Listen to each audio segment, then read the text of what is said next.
People can really do many, many things with microfluidic. And in contrast, the story that I will tell you use the simplest thing that you can imagine doing in microfluidic, that is you just make droplets, and water droplets besides, in just normal oil. So, but the amazing thing is that at the end of the story, you realize that these droplets behave in a very bizarre way because they swim. So you will see how this happened. It was not really on purpose at the beginning, and then we understood why they were swimming, and I think it's a nice story to tell. Okay, so this work was conducted in my group during Zian Isri thesis and Marjolaine van der Linden, who is a postdoc working with us. So first, why trying to do swimming droplets? Because people like to have abiotic, non-biological system where you have a propulsion and you can study the swimming, the interaction, see if you have collective motions. I mean, the same kind of story that you heard from Pascal Silberzan, but with very model systems. So that's one of the motivation. And so there's been a large number of studies to create artificial swimmers. So when you want to do artificial swimmers, you can try to build up flagella with magnetic beads, or you can try to mimic fish or things like this. Then you can try to make something a little bit simpler. You won't like to play with a spherical object because you're a little bit of a theoretician, and the only thing you can compute is soft sphere or hard spheres problems. And so you want them to be round shape, and so you start thinking about either colloids or droplets. So in the past, people have observed swimming or moving droplets at interfaces. The idea is usually to use surface tension in some way to generate the self-propulsion. So at an interface, you can have gradients of surface tensions and things like this, Marangoni flows, and these Marangoni flows can propel the droplets. That's really the general scheme. So this is a case where the droplets were swimming at an interface. Then you remain in a 2D system. You would like to look at them swimming in bulk, really surrounded by the fluid, because interface is a bit peculiar. And so people have designed chemically powered swimming droplets. So there are various kinds. And usually you have to have some chemical reactions inside the droplets that will interact with the surfactant surrounding your droplet, stabilizing the droplet. And if you are clever enough, the chemistry can do something so that you have a gradient of surface tension on your droplet, and your droplet will swim. I will come back in detail on this case here, which we started to study actually in the lab now 3 years ago. And here there is a very bizarre kind of swimming droplets made of liquid crystal droplets. So it's very nice because it's liquid crystals, you can see through cross polarizers what is going on somehow in the droplet. But the mechanisms at play are extremely complicated, and no one really understands why they move at all. Okay, so let's move to this example. But as I said, there are many examples of droplets swimming with chemicals. So you have a water droplet in oil, and there is a surfactant stabilizing the droplet. This surfactant is here. And the only specificity of this surfactant is that there is a double carbon link here. And it's known that if you add a little bit of bromine close to this surfactant, immediately you will alter this carbon link. So you will have two kinds of surfactant at the surface of your droplet if you're able to produce some bromine inside the droplet.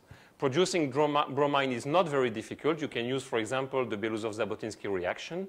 And by tuning the parameters of this reaction, you can really control well the release rate of the bromine. So doing so, these people, Tutupalli et al. In Herminghaus group in Göttingen, were able to tune the motion of these droplets, because what happens is that you have a complicated kinetics of the exchange of surfactant at the interface, and it happens that the diffusion on the interface of the surfactant contains nonlinear terms because of the interaction with the chemistry. At some point, there is some kind of symmetry breaking, and you end up with a region where you have more of one species of the surfactant as compared to the other. Because of this, you have a gradient of surface tension, Marangoni flows, and the droplet swims. Okay, so that's somehow well understood in some sense. Now, we wanted to use this system because we wanted to study interactions among swimmers and eventually collective motion of the kind that you can see here, where you have plenty of these droplets swimming. You see that they form little lanes. These lanes move in a coherent way, and we wanted to see what's going on if you change, for instance, the packing fraction or the velocities of the droplets. Good. So we started with this.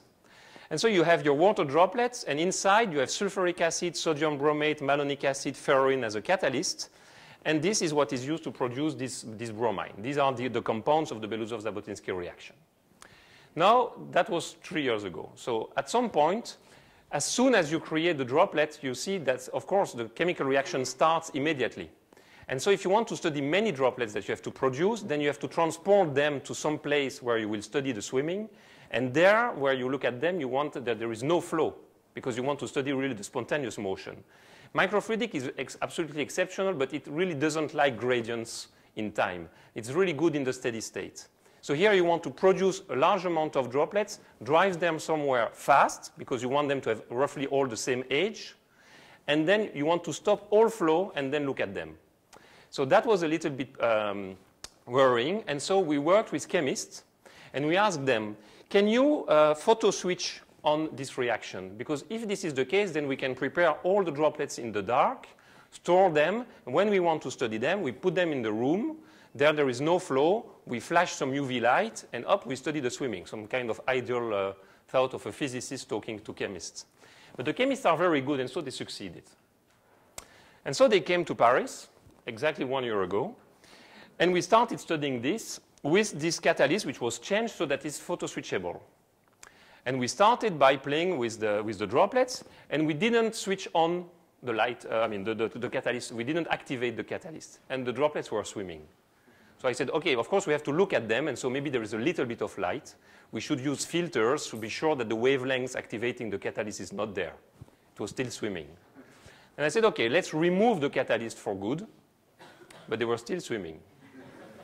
And I said, okay, it must be a joke, remove all the chemicals. And the story is that it was still swimming. So that was, you know, something like the 20th of December. What you say is, okay, everyone goes to holiday and we'll come back and release this bug on the next year. So beginning of January, we started again with completely new device, not only device, but all the pipes, all the valves, etc. So I wanted to be sure that there is no trace of chemistry in this problem. We just have the oil coming here, water inlet. It's really the simplest T-junction production of droplets. Some trash so that you can send all the droplets there as long as they don't have the good features that you want. And then when you're happy, you send them to this very large room, which is 1 centimeter large, because you want to study them in a very dilute environment. It's a height of typically 150 microns. The droplets are produced typically with size of 80 microns, so they are not confined. And we want to study their motion here. And so we tried again with the water droplets in the oil with the surfactant, and they were swimming very well, actually. They were swimming during 3 hours. So what's going on? I mean, I didn't want to violate the second principle of thermodynamics that year, and so we have to understand, I really wanted to understand what was going on. So what do we have?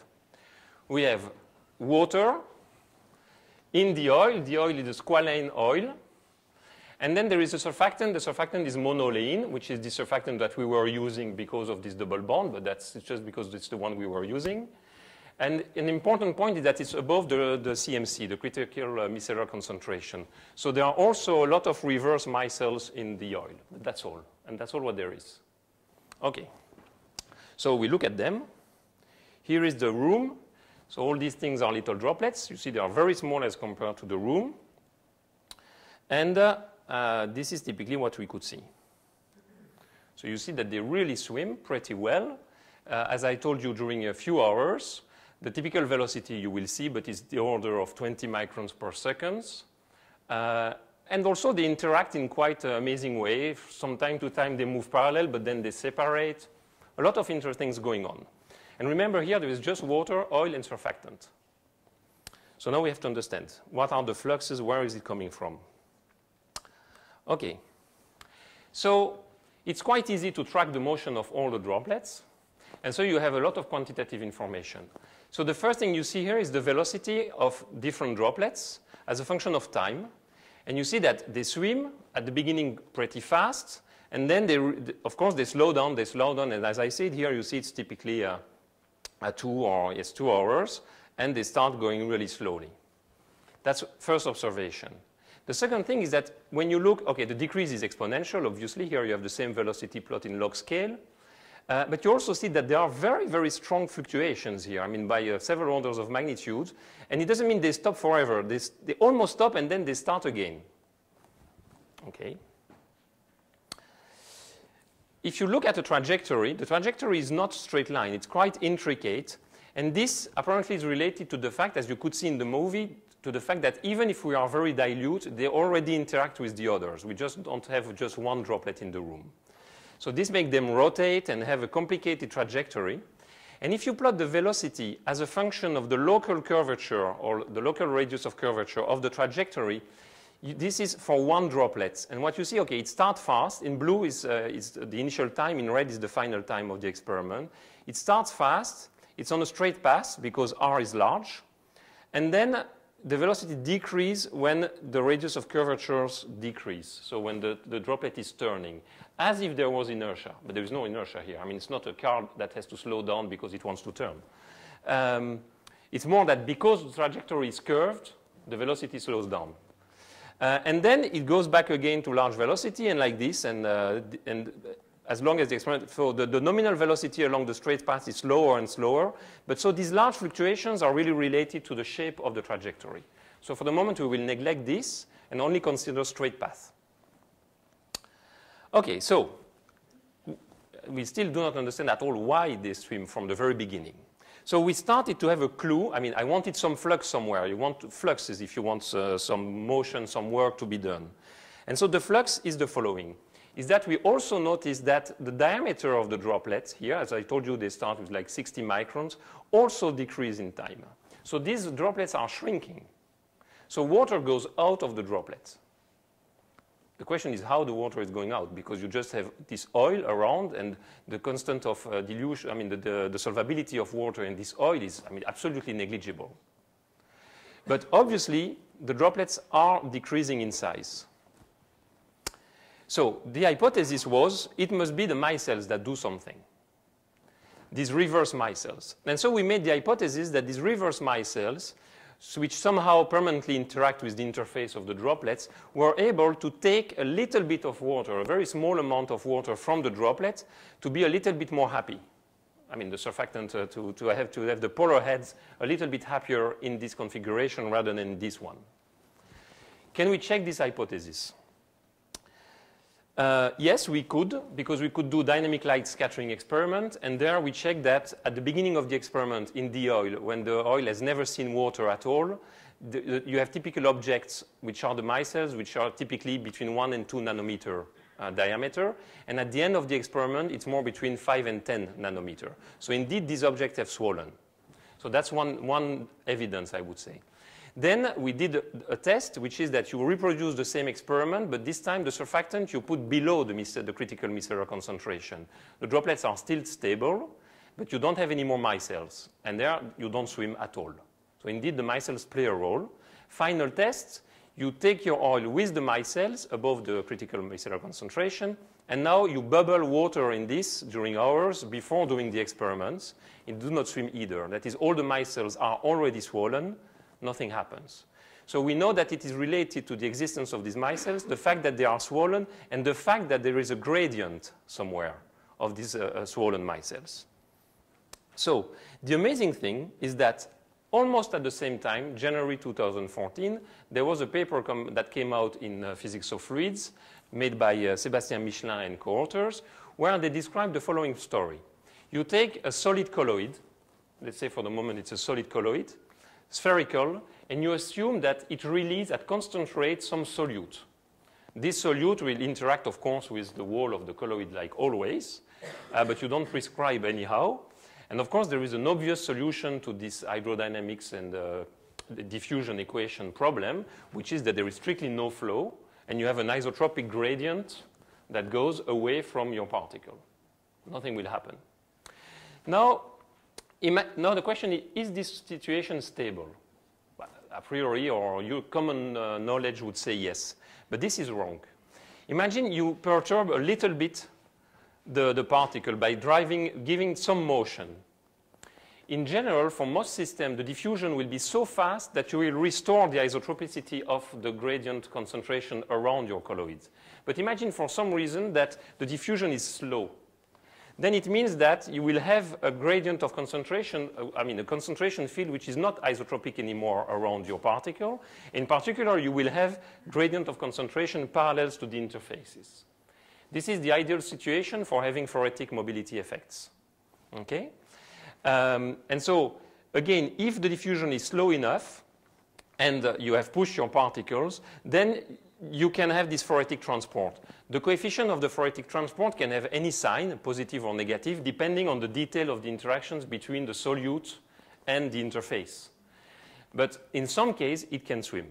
And so they did this, they computed analytically all the conditions for stability, etc., and in this case, it swims. Has our problem anything to do with this? So we can redo the calculation now, not for solid particle, but for liquid particle. That is, you must consider an inside fluid and an outside fluid with different viscosities. And as long as the object is spherical, that's important because droplets could change shape. But here we make the hypothesis that they remain spherical. Also in the experiment, we have no evidence that they change shape. Then you can redo the calculation. And you distinguish two cases. In one case, if the inside velocity is much larger as compared to the outside velocity, much larger meaning that the diameter of the object divided by the length scale which characterizes the interaction potential between the solute and the particle, if it's much larger, everything is like for the solid particle. It's a simple phoretic effect with a Marangoni coefficient that, as I said here, depending on the sign, you will have stability or instability of the isotropic configuration. Now, if on the other hand, the ratio of viscosity is much smaller than the diameter of the particle divided by the characteristic length of the interaction, then instead of being this phoretic effect, it will more be the stress jump at the interface between the inside liquid and the outside liquid that will be the motor of the propulsion. So this is called phoretic effect. This is called Marangoni effect. But at the end, again, you will have the sign of this mobility transport that will be what it is. But you will always end up with a velocity which is proportional to the average gradient of the concentration field around the droplets. So we redid exactly the same calculation as in the first paper, actually with Sébastien, and the instability is also there. So in our case, we are more in this regime because the viscosity inside is smaller than outside, and certainly the size of the droplet is much larger than the interaction potential length. Okay. So you see, at the end of the day, it's just an hydrodynamic instability mechanism that is responsible of the swimming. Okay? But you need to have the diffusion which is slow enough. That's what I said. So what does slow mean? So the number to characterize this is the Peclet number. The Peclet number, just you consider the advection divided by the diffusion. And so this one must be larger than the critical Peclet number, which is exactly 4 when you do the calculation, so of order 1. And so why have people not seen this before? If you do this experiment with a colloid and a normal solute, like, I don't know, oxygen or anything, what will happen is that the Peclet, because of diffusion of molecular species is quite fast at the ambient temperature, what will happen is that the Peclet number is of the order typically of 10⁻². Here, because the droplets are 50 microns and because the swollen micelles are big objects, the Peclet number is of the order of 1,000. So we are far above the threshold of the transition. So that's really why we could see things. Can we check a little bit these ideas? So the parameters of the models are really the activity, that is how much you produce your solute outside of your spherical object, the mobility, which depends in a complicated manner on the interactions, and the diffusion coefficient of swollen micelles. So in all this, what can we measure? We can measure the droplet radius, the shrinking rate of the droplet, which actually tells you how much water you send out, and so how much micelles you build, because you know also the size of the micelles. And what we don't know is the interaction range lambda. But in any case, if you do this, the only velocity that happens in this problem is the product of the activity times the mobility divided by the diffusion, and you can relate it to what we can measure, where you have here the shrinking rate, the diameter, this length scale that we don't know, and the size of the micelles. So at least we can check whether we are indeed linear in kappa A, which we can really directly access. So the problem is that this is only the characteristic velocity. And since it's an instability, I mean, the characteristic velocity just gives you the scale of this graph, but of course the velocity will go from 0 to something, a constant proportional to u star. Where we are quite lucky, I mean, once more, I should say, is that because the Peclet number is very large, we can prove that, which is not shown on this figure, that actually this converges towards essentially a constant. So all the scaling that you should have is that u essentially goes like u star, so goes like this. And this is what we tested here. So the velocity of the droplet as a function of the product kappa A for different kinds of droplets. I will come back to what different kinds of droplets means. And indeed, you have a linear relation in all cases. So it is consistent. Both what the tested that we did, and these quantitative measurements are consistent with this simple hydrodynamics mechanism. No chemistry, nothing's going on there. Okay, so now, how robust is this system? Because, I mean, it's a nice system. It's water droplets. So it means water droplets, not toxic. In principle, you could put a lot of things in there. It has to be robust. I mean, are we in a tiny, tiny little place in the parameter space, or can we change everything? I mean, if we can change everything, we should have already seen swimming droplets for long. So the system we use, let me phrase it again, it's water in squalane plus monolane. The surfactant is monolane, which is commonly used in the food industry. So the first thing we thought about was, okay, let's change the oil. We change the oil, it works again, so this time it's in tetradecane. But as you can see, the velocity are a little bit smaller. And this is because the release rate is different. Okay, that's where physicochemistry plays its role. Now we would like to tune a little bit the velocity. So one thing that you can think of is, okay, if water is going out, let's try to play with osmotic pressure. Let's put a little bit of salt inside the droplets, inside the water. Maybe that will reduce the water flux outside of the droplet and hence slow down the velocity. And that's what we did here. And indeed, you can see in red, so in red we added salt. And indeed, we see that the decay rate of the diameter of the droplet is much smaller. So indeed, the water goes out really not as fast. And the velocity here, the graph is a little bit misleading because it seems the velocity are of the same order. But that's really one exception. Most of the droplets are around here. Okay, so indeed, they also swim slower. Okay, so let me finish with a little bit perspective about this. Because now it means about the robustness also. What we tried other things. For instance, what about the pH? I mean, the water has pH of typically 7, but can we tune it? Can we change it? This droplet swims for pH between 2 and 13. So it means, woof, you can essentially do whatever you want. So in terms of what you put inside, it's really, really very robust. The oil, we changed it. We didn't try many things. I tried olive oil because I wanted to make swimming mayonnaise, but it didn't work. So probably in olive oils, there are things that interact too much with the micelles. But maybe some purified version of the olive oil would work. And then we tried to change the surfactant. And that's the mystery. Only that one for the moment could work. So it means the kinetics of the exchange and the way the surfactant is interacting with the interface, the way these micelles are swelling is key for this mechanism, as we could understand. And we tried surfactant with, for example, polarity of the heads that somehow are sorted in a crescent way. And I mean, the answer was not monotonous. So we don't really know what are the good parameters. So I think here there is something to understand. So I conclude with the fact that some later funny observations.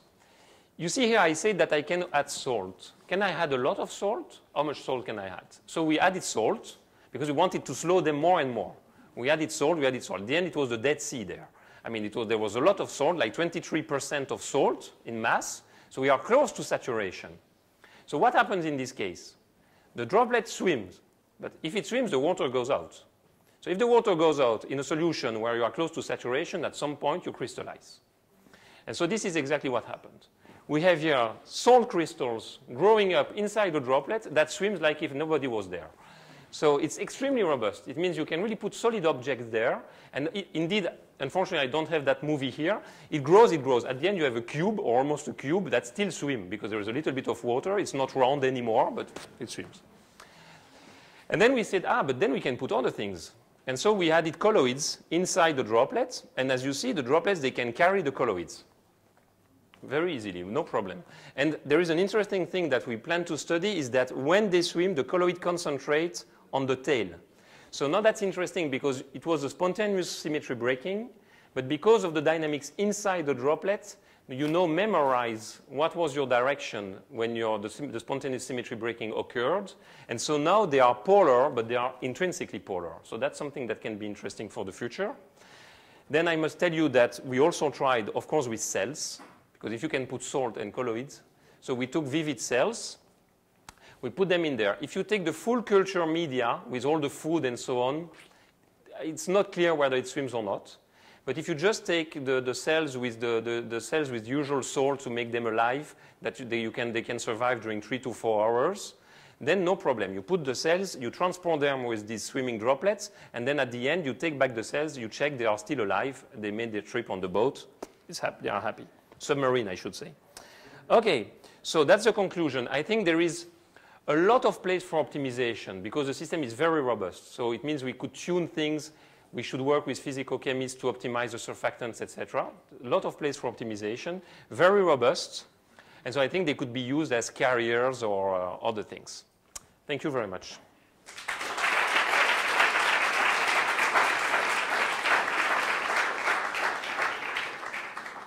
Thank you for this fantastic story. So we have time for a few questions. Is there? So you showed that your colloids concentrate, so you have flows, I guess, on the surfactant or in the liquid inside? Inside. Inside. Actually, yes. When the droplet is far away from the others, the structure of the flow inside is really a dipole, which corresponds, I mean, this droplet is moving this way, so the flow outside is moving like this. And so inside you will have the complementary dipole. And so what happens is that the colloids accumulate at the stagnation point of this dipole. Do you think there could be something like your inertia coming from a feedback of your flow on the sort of pole? Yes. Because we have that in cells, in fact. Yes, there could be some kind of effective inertia because of that, yes. Okay.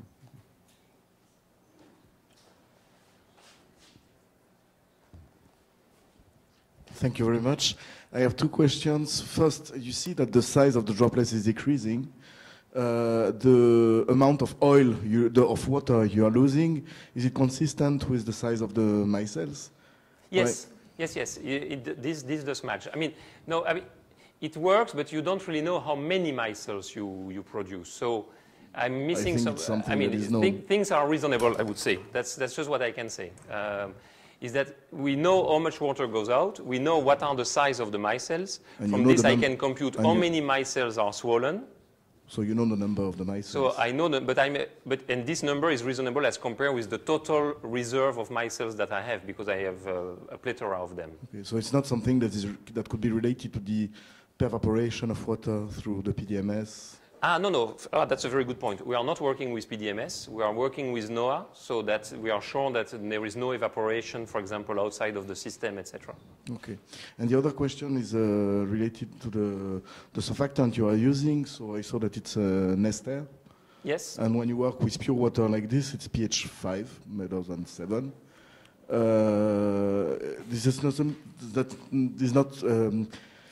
Are you sure that you don't have some saponification of the surfactant, which means that you change, and at the end you have an acid that goes in the oil, yes. And then you have a...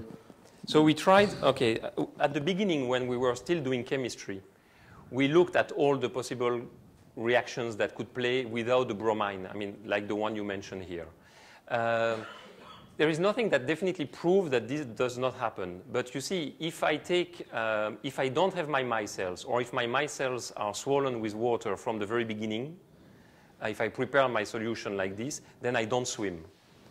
So I think at the end, there is no chemical reactions going on. But I have no proof in the sense that I didn't do any either spectroscopy, for example, to know whether something had happened or not. Okay.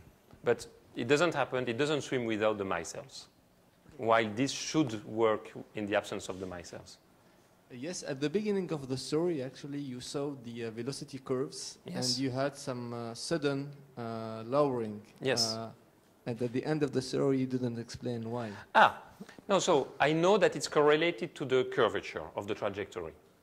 So the droplets are turning, because actually there is another droplet coming here. So it's the interactions amongst droplets that create this. And when you are turning, for some reason I don't know, the velocity drops. But you must see that because it's a spontaneous symmetry breaking, the shape of the flow around the droplet is crucial for the swimming. If you have another one that comes, the shape of the flows will change all around because, I mean, you can superpose them eventually.